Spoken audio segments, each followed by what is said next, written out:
안녕하세요, 소몽입니다. 요즘 미국 개미들이 사실상 우량주에 관심을 보이지 않고 있는 현상이 계속되고 있는데요. 보시면 여기 맨 위에 그래프에 페니스탁, 쉽게 말해서 우리나라로 치면 동전주라고 불리는 겁니다. 그러니까 한 주당 가격이 $5도 안 되는 아주 소액으로 할 수 있는 주식들을 말하는데요. 이런 동전주, 페니스탁 특징이 작은 이슈나 좋은 기사 하나만 나와도 순식간에 급등하니까 그걸 노리는 미국 개미들이 엄청나게 늘어나고 있는 걸 알 수 있습니다. 거래량 급등하는 거 보이시죠? 거기에 더 위험한 파생 상품, 선물 옵션, 이런 초고위험 상품의 거래량도 급증하고 있습니다. 반대로 우량주, 우리가 이름만 들어도 알만한 아주 크고 우량한 주식들의 거래량은 급격하게 줄어들고 있는 게 보이고 있습니다. 특히 주식을 처음 하거나 경험이 부족한 개미들을 유혹하는 나쁜 손들이 점점 많아지고 있는데요. 소위 이 용어를 펌프 앤 덤프라고 하는데, 말 그대로 주가를 펌프질 시켜놓고 막 좋은 뉴스들로 속인 다음에 좋은 뉴스들과 그럴듯한 내용들을 계속해서 언급하면서 펌프질을 한 다음에 이제 순진한 개미들이 다 올라타면 그때 팔고 나가는 형태를 말합니다. 전형적인 시세 조종 행위라고 봐도 무방하겠죠. 이런 사태들이 계속해서 나오니까 지금 미국 법무부 검찰이 이번 주에 일명 게임스탑 사태에 대해서 주가 조작 여부를 조사하겠다라고 밝혔습니다. 개인적으로는 이게 정말 개미라고 말할 수 있는지 또 애매하지만 미국의 토론방 등을 통해서 이른바 펌프 앤 덤프로 불리는 일종의 시세 조작에 가담한 것이 아니냐는 주장을 내놓고 있는데요. 펌프 앤 덤프란 헐값에 사들인 주식에 대한 거짓 정보를 온라인에 퍼뜨려 주가를 띄운 뒤 해당 주식을 팔아 차익을 얻는 불법 거래를 말한다. 만약에 지금 여기서 의심하는 것처럼 소수의 핵심 인물,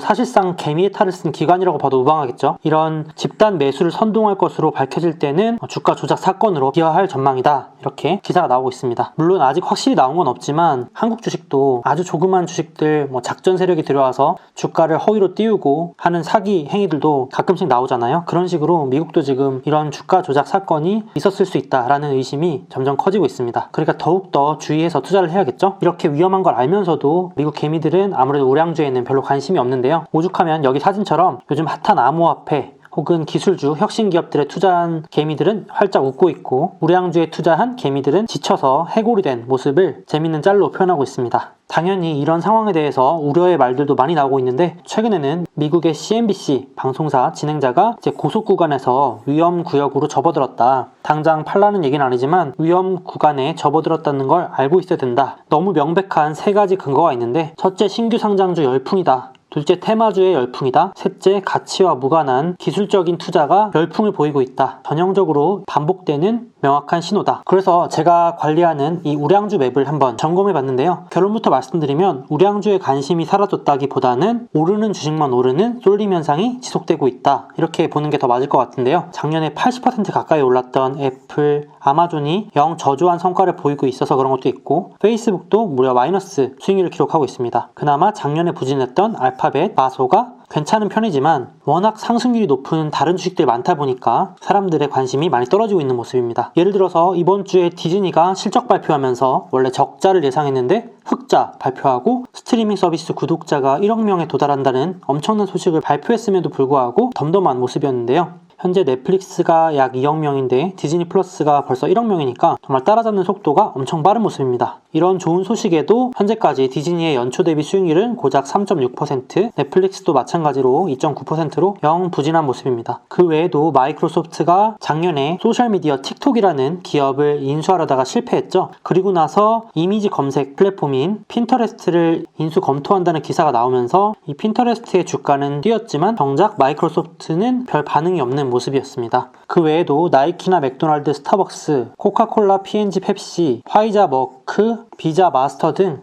대표적인 초우량주들이 아무래도 영 주가가 시원치 않다 보니까 사람들의 관심이 많이 떠난 모습입니다. 반대로 우량주 중에서 반도체는 아주 강한 모습을 보이고 있는데요. 최근 미국의 자동차 기업 GM을 포함해서 일본의 토요타, 독일의 폭스바겐 등 주요 자동차 기업들이 모두 반도체가 부족하다. 반도체 때문에 올해 실적 타격이 있을 것 같다. 이런 전망들을 내놓고 있는데요. 그 정도로 지금 반도체가 귀한 상황입니다. 특히 차량용 반도체를 70% 이상 책임지는 대만의 TSMC, 미국에 상장돼 있죠. TSMC라는 반도체 기업이 지금 계속해서 주문이 몰리면서 공급이 지연되고 있는 상황입니다. 그러다 보니까 미국 자동차 노조 등에서 이제 해결해달라, 이 문제를 도와달라 해결책을 촉구했고, 최근에 이제 바이든 정부에서 어떻게든 해소하겠다, 대통령령으로 서명을 하겠다라고 밝히니까 바로 방금 말씀드렸던 TSMC와 반도체를 만드는 데 필요한 대표 장비 장비 3총사 기업인 ASML, 램리서치, 어플라이드 머터리얼즈 3총사가 함께 시원하게 신고가를 돌파한 모습입니다. 그리고 최근 들어서 에너지와 금융 쪽 우량주들도 점점 회복하고 있는 모습을 보이는데요. 안 그래도 현금 가치는 떨어졌고 작년 대비 경기 회복에 대한 기대감으로 기름값도 상승 랠리를 펼치고 있는데요. 이거 보시면 코로나 이전에 유가가 약 2, 3년 동안 50불에서 60불 정도 사이 박스권이었거든요.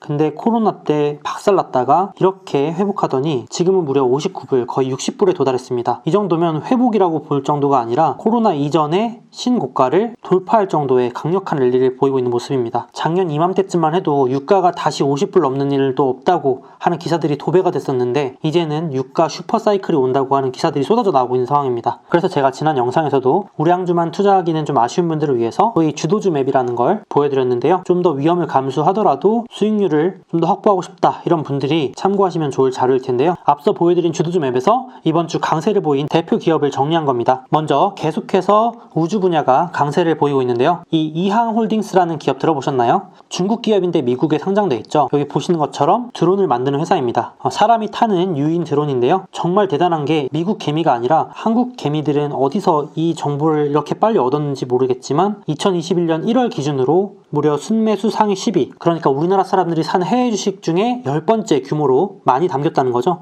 주가도 승승장구하고 있는데요. 거의 연초에 20-30불대였는데 지금 124불입니다. 그러니까 못해도 5배, 6배 정도 상승한 것 같은데요. 그야말로 엄청난 상승률입니다. 그 다음으로 요즘 미국도 집값이 미쳤다고 하죠. 이 부동산이라고 합니다. 부동산을 온라인으로 사고 팔 수 있게 해주는 관련 기업들의 주가가 계속해서 오르고 있는데요. 우리나라로 치면 직방, 다방 뿐만 아니라 지금 프랍테크 관련 스타트업들 많이 생겨나고 있는데 그런 식으로 온라인으로 부동산을 중개해주는 업체들 주가가 급등하고 있습니다. 오죽하면 미국의 코미디쇼 SNL에서 이런 현상을 재밌게 풍자하기도 했는데요. 그 미국 코미디쇼에서 만든 풍자 영상을 설명해드리면 미국의 젊은이들이 핸드폰을 보면서 엄청 황홀한 표정을 짓고 있습니다. 되게 관심 많은 표정인데 이게 알고 보니까 미국의 온라인 부동산 중개업체 진로우라는 기업의 사이트를 보면서 되게 열광하고 있는 모습을 보여주는데요. 동시에 그 영상에서 뭐라고 하냐면 이제 30대니까 19금 말고 진로우 보면서 부동산 쇼핑으로 대리만족해라. 뭔가 새로운 게 필요하다면 진로우를 검색해봐라. 이런 식으로 현재 밀레니얼들이 얼마나 부동산 쇼핑에 관심이 많은지 영상으로 소개했는데요. 많은 언론들도 이 영상을 두고 지금 집안에 갇혀서 뭔가 새로운 게 필요한 검색을 원하는 미국인들의 현상을 잘 표현했다라는 평가를 많이 내놓고 있습니다. 말 그대로 집에서 이제 집 구경하면서 대리만족하는 미국 개미들인데요. 이 진로우라는 사이트가 업계 1등입니다. 특히 미국은 부동산 중개료가 5%,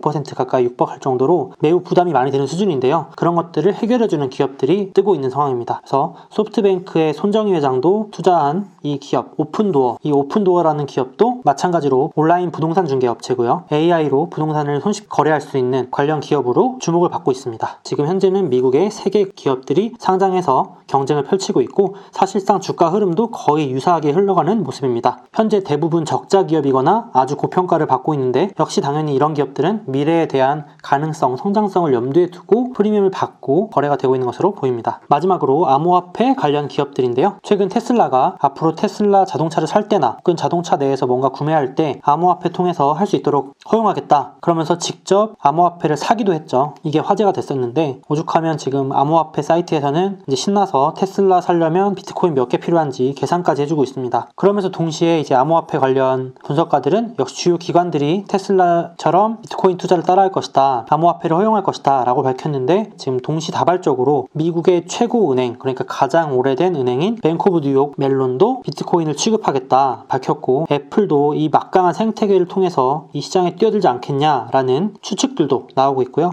우버도 암호화폐 결제 도입을 고려하겠다 밝힌 상황입니다. 대표적인 결제 기업인 비자, 마스터도 연달아서 가상자산을 결제에 도입하겠다 밝혔는데요. 사실상 거의 전 세계인들이 비자, 마스터는 대부분 들고 있다고 봐도 무방하기 때문에 이 둘이 허용한다면 거의 신용카드를 보유한 대부분이 암호화폐에 노출되는 게 아닌가 이런 생각이 듭니다. 근데 정작 암호화폐를 허용한 비자, 마스터 상승률은 그다지 크지 않았고 오히려 테슬라는 주가는 하락하기도 했었는데요. 이 소식에 가장 크게 반응한 건 역시 페이팔과 스퀘어. 아무래도 둘 다 암호화폐 거래를 취급하고 있는 플랫폼 역할을 하기 때문이겠죠. 그리고 암호화폐 채굴과 관련 있는 엔비디아도 약 10% 상승했습니다. 이 간편 결제, 간편 송금 기업으로 많이 알고 계시는 페이팔은 2020년 10월부터 암호화폐 거래 서비스에 뛰어들면서 지금 매출이 급증하고 있는 모습인데요. 어제 발표에서 이 고위 관계자가 테슬라처럼 암호화폐에 직접 투자하진 않을 거다. 우리는 중간에서 거래를 중개하는 플랫폼으로서 서비스할 거다. 이런 식으로 밝혔습니다. 이걸 발판으로 페이팔은 최근 인베스터데이, 그러니까 투자자 설명회 때 종합금융사로 진출하겠다 밝히면서 주가가 더욱 가파르게 상승하고 있는데요. 전 이 발표 보면서 우리나라의 간편 송금 결제 기업 토스와 되게 비슷하다. 최근 토스도 이제 증권사 설립하고 진출하겠다 밝혔죠. 그리고 페이팔도 증권 서비스하고 고금리 예적금 서비스 이런 것들을 진출하는 계획을 발표했습니다. 그래서 개인적으로는 페이팔과 토스 같은 기업들이 기존에 있던 증권사나 금융사들을 위협하는 아주 강력한 경쟁자가 되지 않을까 이렇게 생각을 하고 있습니다. 자, 그래서 오늘은 이렇게 우량주 맵에 있는 기업들과 주도주 맵에 있는 기업들을 살펴봤는데요. 이 우량주 맵과 주도주 맵은 제가 주기적으로 유튜브 커뮤니티 그리고 저의 카페에 올릴 테니까 필요하신 분들은 참고하시면 좋을 것 같습니다. 그럼 다음 영상에서 만나요. 몽바!